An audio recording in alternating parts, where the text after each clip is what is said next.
गिरगाव चौपाटीवरती सुद्धा भक्तांची गर्दी वाढू लागलेली आहे। गिरगाव चौपाटीवरती पोलिसांनी अनेक ठिकाणी खरं तर रस्ते बंद ठेवलेत, कारण गर्दीवरती नियंत्रण मिळवणं हे तसं सोपं काम नसतं। हळूहळू गर्दी वाढू लागली। सकाळच्या सत्रात खूप जोरात मुंबईत पाऊस पडत होता, त्यामुळे गणेश भक्तांनी सुद्धा उशिरानं गिरगाव चौपाटीवरती येऊन विसर्जन करणं पसंत केलेलं आहे आणि तेच चित्र आपल्याला पाहायला मिळतंय। मुंबई महानगरपालिकेच्या वतीनं आणि प्रशासनाच्या वतीनं छोट्या छोट्या होड्या इथे तैनात करण्यात आलेल्या आहेत, जेणेकरून भरतीच्या वेळा त्या वेळांमध्ये गणेश भाविक गणेश भक्त जे आहेत ते खोल समुद्रात जाणार नाहीत। या होड्यांच्या माध्यमातून गणेश मूर्तींचं विसर्जन केलं जात आहे। भरतीच्या वेळा भाविकांनी लक्षात घ्याव्यात, योग्य ती खबरदारी घ्यावी आणि त्यानंतरच विसर्जन करावं असं आवाहन करण्यात आलंय। एक मोठी गणेश मूर्ती आहे, ज्या गणेश मूर्तीचं आता थोड्याच वेळात विसर्जन होणार आहे। विशेष तराफा अशा गणेश मूर्तींसाठी तयार केला जातो आणि त्या तराफ्याच्या माध्यमातून खोल समुद्रात जाऊन या गणेश मूर्तींचं विसर्जन केलं जातं। मुंबईतले सर्व मोठे गणपती मंडपाबाहेर सकाळीच पडलेले आहेत। सगळ्यात शेवटी लालबागच्या राजाचं विसर्जन होतं। तो जरी सकाळी 9च्या सुमारास लालबागवरनं बाहेर पडलेला असला तरी सुद्धा लालबागवरून गिरगाव चौपाटीपर्यंत पोहोचायला त्याला साधारणतः 20 तासांचा वेळ लागतो।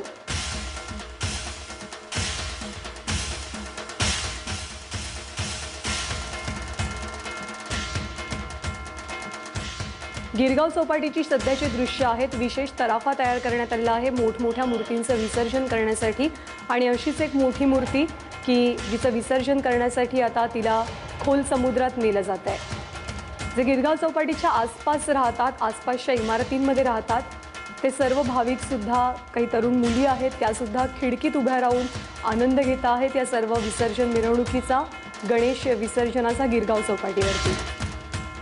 पाऊस आहे मुंबईमध्ये, परंतु पाऊस पडत असला तरी सुद्धा गणेश भक्तांच्या उत्साहात कोणतीही कमतरता नाहीये। मोठ्या उत्साहात आनंदात प्रत्येक जण आज आपल्या लाडक्या बाप्पाला निरोप देतोय।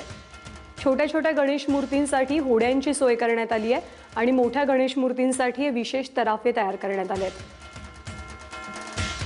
मनश्री पाठक आपल्या प्रतिनिधी आपल्यासोबत आहेत। मनश्री, कसं वातावरण आहे, किती गर्दी आहे, पोलिसांनी कशी व्यवस्था ठेवली आहे गिरगाव चौपाटीवर? ज्ञानदास, सध्याचा जो माझ्या मागचा माहोल आहे तो आपण बघतोच आहोत की पुष्कळ आता श्री गणेशांचं विसर्जन करण्यासाठी घरगुती गणपती हे बाहेर पडतायत। मात्र आपल्या सगळ्यांनाच माहिती आहे की सकाळपासून पावसाची रिपरिप सुरू आहे, पावसाची संततधार सुरू आहे आणि त्याच्यामुळे विसर्जनावर यावर्षी निश्चितच परिणाम झालेला आहे। कारण आतापर्यंत गेल्या वर्षीपर्यंत जो विसर्जनाचा आकडा असतो तो साधारणतः 1000 पर्यंत पोहोचलेला असतो, मात्र आता जेमतेम 500 ते 600 श्री गणेशांचं विसर्जन होत आहे। आता सध्याची परिस्थिती आहे की घरगुती गणेशांचं जास्तीत जास्त इथे विसर्जन केलं जात आहे। सकाळी 11:15 वाजता एक भरती होऊन गेलेली आहे आणि त्याच्यानंतर आता जी दुसऱ्या भरतीची वेळ आहे ती साधारण रात्री 9 ते 9:15च्या सुमारास आहे। त्यामुळे भरती आणि ओहोटी या दोन्ही वेळांमध्ये विसर्जन करू नये असं जास्तीत जास्त आवाहन मुंबई महापालिकेने केलेलं आहे।